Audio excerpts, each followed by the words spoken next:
hot and sunny conditions today as well as gusty, but that's just West Texas for you. However, it was hot almost like it was summertime. However, we do have increasing rain chances like springtime with cooler temperatures on the way as we head into the second half of the week. You also may have noticed today that it's been a bit hazy outside in the mornings across Texas. Well, that's due to smoke coming from Mexico due to the agricultural burning they're doing to their lands to get their lands ready for their crops that are about to be planted again. So that March to May is usually when we start to see a lot of this smoke. So if you have respiratory issues, might be a problem for you. Along with very gusty winds from the south, bringing the smoke here, 33 miles an hour in Abilene, 49 in Big Spring, with a few others lower values mixed in here across the area. Temperatures stayed warm in those 90s. We will cool into those 70s, and we have potential for some rain showers down south. However, not many. We have more on the way, though. Chances, well, we are very hot and dry. Relief and rain is on the way. We're going to talk about all those details coming up next. Everybody, it is still hot outside, 90 degrees out there, still gusting to over 20 miles an hour across the area, and we're going to see that continue through tomorrow. Overnight, we are dropping down into those 70s, which is not too much of a drop, especially for our morning temperatures. Our more normal morning lows in those 50s. Tomorrow, we're going to be 20 degrees above that and humid ahead of an approaching front on the way. But however, temperatures are going to increase even higher Tuesday into those mid 90s. But that cold front on the way is going to help cool us off. We had storm chances for this evening.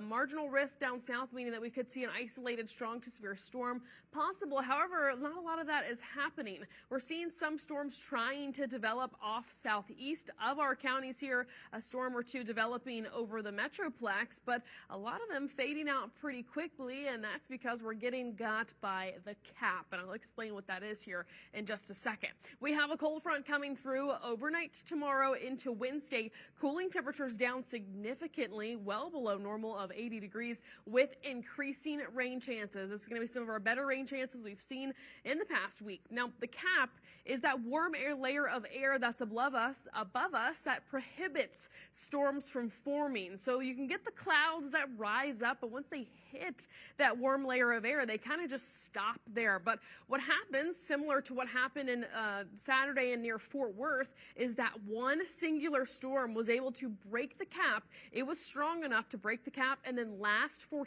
10 hours, producing at least 2 tornadoes and hail and stronger winds. So when it is uncapped, we can get severe storms, and sometimes those storms are strong enough to break through it. However, today that cap is just a bit stronger than that dry line.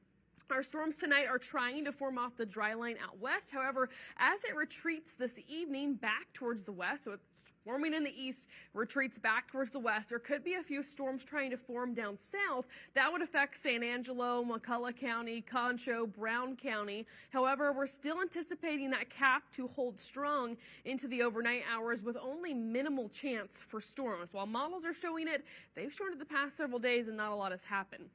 As we head into the later parts of this week, though, we are anticipating more to happen. There's that cold front pushing in with that cool northerly air through Wednesday. More storms possible down south. Again, that cap could still be there, though. By Thursday, though, we have that cold front, then the low pressure moving in behind it. That could bring us scattered to widespread heavier rainfall with potentially some strong to severe storms mixed in there. But heavier rainfall is going to be the bigger risk right now. We are already seeing Thursday and parts of Friday under a marginal risk for excessive rainfall, meaning heavy rain could cause some localized flooding. So better rain chances on the way and cooler temperatures.